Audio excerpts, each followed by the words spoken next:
नमस्कार. चला तर मग बनवूयात अगदी सोप्या पद्धतीने रुचकर आणि सिंपल असं जेवण. चला तर मग व्हिडिओला सुरुवात करूयात.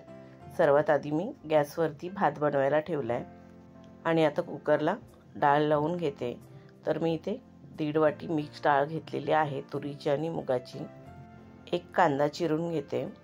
कांदा बारीक बारीक चिरून घ्यायचा आहे आणि एक टोमॅटो चिरून घेते. टोमॅटो सुद्धा अगदी बारीक बारीक चिरून घ्यायचं. हिरवी मिरची घालून घेतली डाळीमध्ये आणि कांदा आणि टोमॅटो घालून घ्यायचं. त्यानंतर कढीपत्ता घालून घ्यायचा. कढीपत्ता घातल्यानंतर हळद घालायची आणि कुकरचं झाकण लावून मीडियम गॅसवरती 2 ते 3 शिट्ट्या द्यायच्या. 2 ते 3 शिट्ट्यांमध्ये आपली डाळ शिजून तयार होईल. डाळ बनते तोपर्यंत आपण भाजी बनवूयात. मी मुशी मच्छीचं कालवण बनवते. तर इथे 4 कांदे घेतलेत, छोट्या साईजचे आहेत. ते बारीक बारीक चिरून घेते. कढईमध्ये तेल गरम करून त्याच्यामध्ये चिरलेला कांदा घालून घ्यायचा. कांदा घातल्यानंतर तो तेलावरती चांगला परतून घ्यायचा आणि त्याच्यामध्ये कढीपत्ता घालायचा. हा कांदा आपल्याला चांगला लालसर होईपर्यंत परतून घ्यायचा आहे. चवीप्रमाणे मीठ घालून घ्यायचं. भात बनवायला ठेवलेला होता तो सुद्धा बनलेला आहे. भातामध्ये काविळता फिरवून घेते आणि झाकण ठेवायचं. फोडणीमध्ये आलं, लसूण, कोथिंबीरची पेस्ट घालून घेते. ती सुद्धा फोडणीमध्ये चांगली परतून घ्यायची.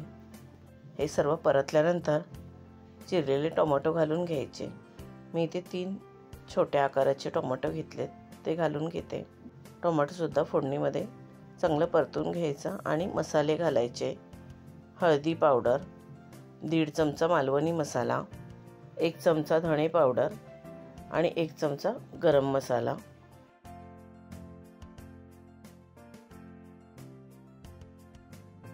मसाले सुद्धा फोडणीमध्ये चांगले तेल सुटेपर्यंत परतून घ्यायचे.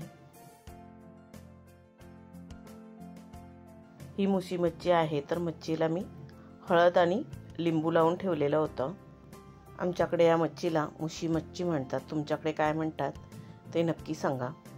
आणि ही मच्छी कोणाला जास्त आवडते तेही कमेंट करून नक्की सांगा. मच्छी फोडणीमध्ये घालून घ्यायची आणि चांगली परतून घ्यायची. आपल्या चॅनलवरती जेवणाच्या सिरीज चालू आहेत, तर तुम्ही आपले व्हिडिओ नक्की बघा. आपल्याला जेवण बनवायच्या आधी नेहमीचाच प्रश्न पडतो की आजच्या जेवणामध्ये काय बनवायचं. तर हे व्हिडिओ बघून तुम्हाला नक्कीच आयडिया येईल की जेवणामध्ये काय बनवायचं. तर आपले व्हिडिओ तुम्ही नक्की बघा आणि आवडले तर जास्तीत जास्त शेअरसुद्धा करा. मी मच्छी चांगली परतून घेतली आणि त्याच्यामध्ये पाणी घालून घेतलं आहे. आता ही मच्छी 8 ते 10 मिनटं चांगली शिजू द्यायची. गॅस मीडियम ठेवायचा आणि 8 ते 10 मिनटं ही मच्छी चांगली शिजू द्यायची.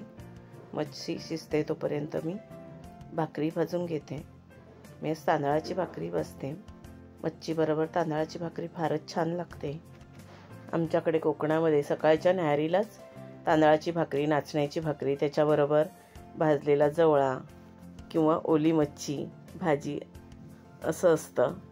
जास्त करून न्याहारीला भाकरीच असते.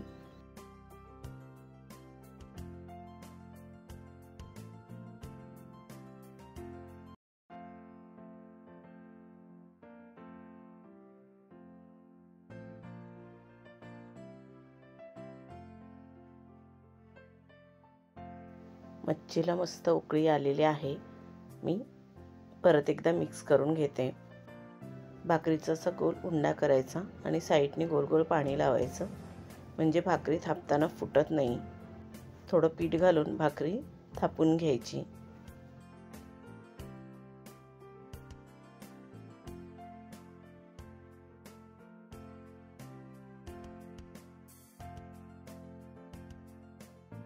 तवा चांगला गरम करून घ्यायचा आणि अशी दोन्ही हातांनी अलगद भाकरी तव्यावरती सोडायची, म्हणजे सगळीकडे पीठ उडत नाही. मच्छीमध्ये मी कोकम घालून घेते.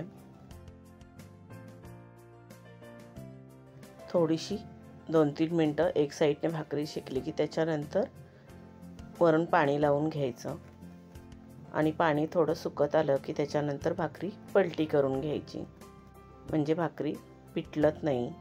अशा पद्धतीने भाकऱ्या बनवल्या तर त्या छान येतात. करपतही नाहीत आणि पिटलतही नाहीत. आलटून पलटून चांगली भाकरी शेकवून घ्यायची। दोन्ही बाजूने व्यवस्थित भाकरी शेकवून घ्यायची।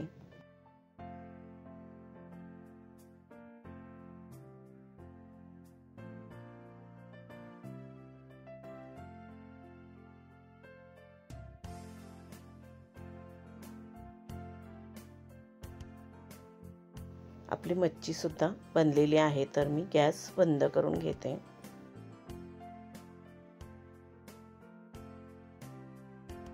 वरून चिरलेली कोथिंबीर घालून घ्यायची।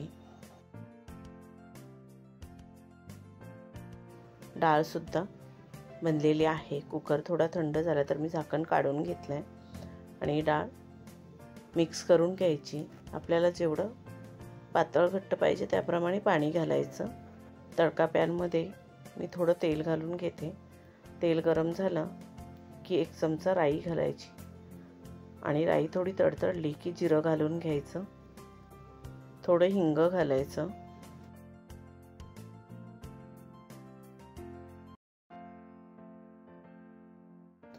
हिंग घातल्यानंतर चिरलेला लसूण घालायचा आणि फोडणी थोडीशी लालसर होत आली म्हणजे लसूण थोडीशी लालसर झाली की मग डाळीमध्ये घालून घ्यायची।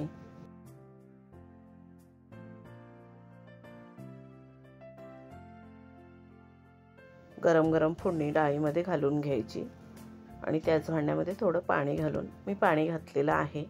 चवीप्रमाणे मीठ घालायचं, कोथिंबीर घालायची आणि डाळीला एखादी उकळी येऊ द्यायची म्हणजे आपली डाळ बनून तयार होईल।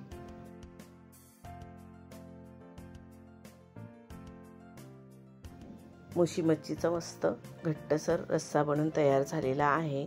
आम्ही फक्त कांदा टोमॅटोमध्ये बनवलाय, वाटण घातलेलं नाही, कारण आमच्याकडे कांदा टोमॅटोमधली ही मुशी मच्छी फारच आवडते। सर्व जेवण बनलेलं आहे, तर आता जेवण वाढून घेऊया।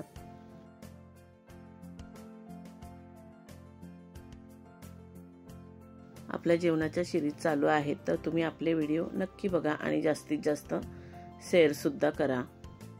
तुम्हाला आजचा व्हिडिओ कसा वाटला, आजचं जेवण कसं वाटलं ते कमेंट करून नक्की सांगा। तुम्ही सुद्धा अशा पद्धतीने जेवण बनवून बघा, तुम्हाला सुद्धा नक्कीच आवडेल। व्हिडिओ आवडला असेल तर व्हिडिओला लाईक शेअर करा आणि आपल्या चॅनलला सबस्क्राईब केलं नसेल तर सबस्क्राईब करा। बेल आयकॉनचं बटन क्लिक करायला विसरू नका, त्यामुळे नवीन येणाऱ्या व्हिडिओचं नोटिफिकेशन तुम्हाला सर्वात आधी मिळेल। तुम्ही हा व्हिडिओ शेवटपर्यंत बघितल्याबद्दल तुमच्या मनापासून खूप खूप धन्यवाद। आता आपण भेटू अजून एका नवीन व्हिडिओमध्ये। Bye bye.